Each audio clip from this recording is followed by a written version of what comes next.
This is Hannibal here with a quick news update. Uh, Matt Hardy returned to TNA Wrestling tonight during the World Championship match. Moose was down. Hardy appeared in the ring, picked up the title at one point. There was speculation he was going to be going back to WWE and be part of this new Wyatt group that they seem to be putting together.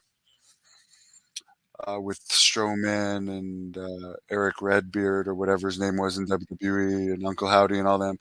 But it appears he's chosen not to go to one of the bigger companies and he wants to be a big fish in a small pond instead of TNA, or maybe help TNA grow again. They got rid of Scott D'Amore, who was cancer to that product, as far as I'm concerned, making Tessa Blanchard champion and turning the product into a joke. Back when Tessa Blanchard was men's champion of the company. By the way, Jenny Santana did an interview with me tonight or last night, and she talks about a heated confrontation she had with Tessa Blanchard in that interview. And she also talks about meeting Tito at WrestleCon. And it was awkward, but I do have confidence. I hope that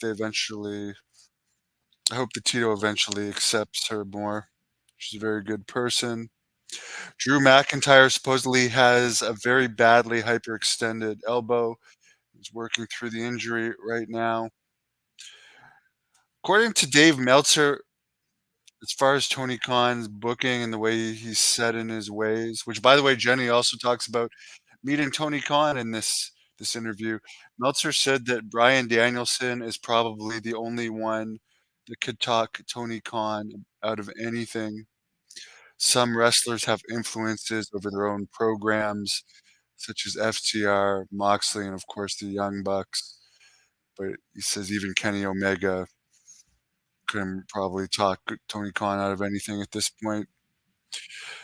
In that same interview, the Meltzer also brought up that The Rock is actually Triple H in WWE now because he's on the board of TKO, and Triple H is just an employee. So yeah, I'm I guess Matt Hardy, like, let's face the facts here, AEW was hardly using him, he was probably making great money. WWE really where he fit into the master WWE plan. He's already had a long career, made a lot of money, but let's face the facts, he wasn't gonna be made WWE champion, and, I don't even know at this point, if Jeff Hardy can get back into Canada or travel much, which you'd think was because of the criminal record.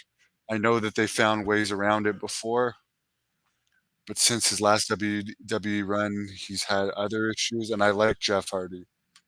I'm just saying that WWE always in their last run, they were a tag team, and, they're so international now, they're saying that they want the main 5 pay-per-views in the US and Canada, and then all the others international, so a guy that can't get into other countries, wouldn't be good there, and I can't see them making Matt Hardy, like, world champion, he just wouldn't fit into the picture, so in TNA, he can be a top star, he seems to be doing his Delete character again.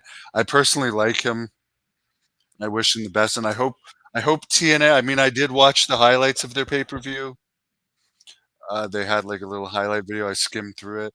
It looked better than what I saw during the Scott D'Amore era. I hope they continue to improve, um, and I wish everyone a great night.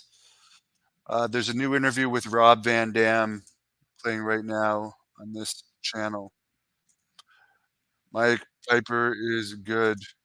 Maybe there'll be another Cato interview sometime, but, there's a bunch of John Paz interviews that I'll be posting. I did do some video stuff today. My interview with Jenny Santana was video. My Wrestling Observer review was video. Sometimes I just don't feel like doing it. Have a great night, but I appreciate you love seeing my pretty face.